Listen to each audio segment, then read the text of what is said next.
जय हिंद दोस्तों। चलिए आज जानते हैं दुनिया के सबसे क्रूर शासक चंगेज खान के बारे में। ये एक ऐसा टॉपिक है जो आपके SSC, UPSC, PCS, railway, defence और बैंकिंग जैसे सभी कॉम्पिटिटिव एग्जाम्स के लिए बहुत जरूरी है। इतिहास में कुछ नाम ऐसे होते हैं ना जो सिर्फ अपनी क्रूरता के लिए याद किए जाते हैं। आज हम एक ऐसे ही शासक की कहानी जानेंगे जिसका नाम सुनते ही जहन में एक ही चीज आती है, कहर और बेहिसाब जुल्म। जरा सोचिए, क्या ये मुमकिन है? क्या कोई इंसान इतना जालिम हो सकता है कि उसका डर, उसका खौफ लोगों के दिलों में भगवान से भी बड़ी जगह बना ले? यही वो सवाल है जो हमें चंगेज खान की कहानी के बिल्कुल अंदर तक ले जाता है। तो चलिए शुरू से शुरू करते हैं। इतिहास में अगर क्रूरता का कोई दूसरा नाम है तो वो है चंगेज खान।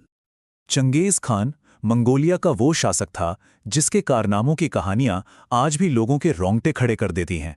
उसने एक ऐसे साम्राज्य की नींव रखी जिसे सच कहें तो डर और खून से सींचा गया था।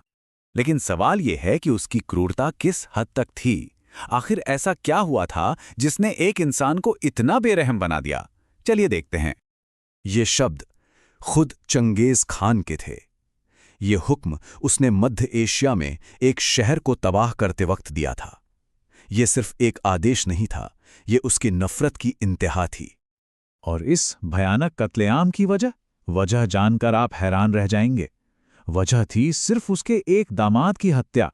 मतलब एक मौत का बदला उसने लाखों लोगों की जान लेकर लिया। और ये तो सिर्फ एक किस्सा है, उसकी क्रूरता की कोई सीमा थी ही नहीं। वो अपने सैनिकों को हुक्म देता था कि इंसानी खोपड़ियों की मीनारें बनाओ। ये सिर्फ दुश्मनों को डराने का तरीका नहीं था, बल्कि उसकी जीत का एक भयानक, बहुत ही भयानक निशान था। चंगेज खान की हर चीज पर काबू पाने की ये जो सनक थी ना, वो उसकी जिंदगी के साथ खत्म नहीं हुई, बल्कि इसी सनक ने उसकी मौत को इतिहास की सबसे बड़ी पहेलियों में से एक बना दिया। कहते हैं मरते वक्त चंगेज खान की बस एक ही ख्वाहिश थी कि उसकी कब्र को हमेशा हमेशा के लिए एक राज बना दिया जाए।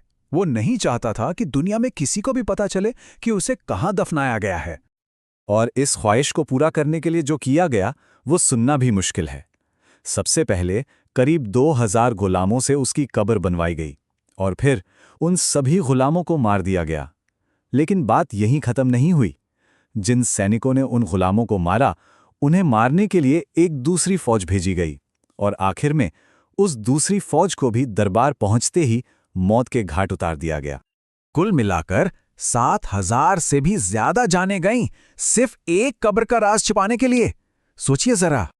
और इसी तरह के कंट्रोल ने एक ऐसा डर पैदा किया जो चंगेज खान के मरने के बाद भी जिंदा रहा।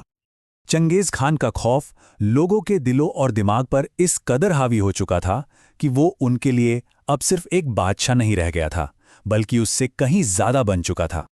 और उसकी इस हैसियत का सबसे बड़ा और सबसे अविश्वसनीय सबूत यह है कि लोगों का डर इतना गहरा हो गया था कि जब बारिश नहीं होती थी तो वो भगवान से नहीं बल्कि चंगेज खान से दुआ मांगते थे।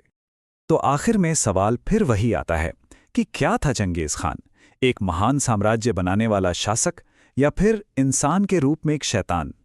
इसका जवाब शायद इतिहास के पन्नों में हमेशा के लिए दफन हो चुका है। ऐसी ही जानकारी के लिए सब्सक्राइब कीजिए ऑल कैन स्टडी को। थैंक यू एंड मिलते हैं नेक्स्ट वीडियो में।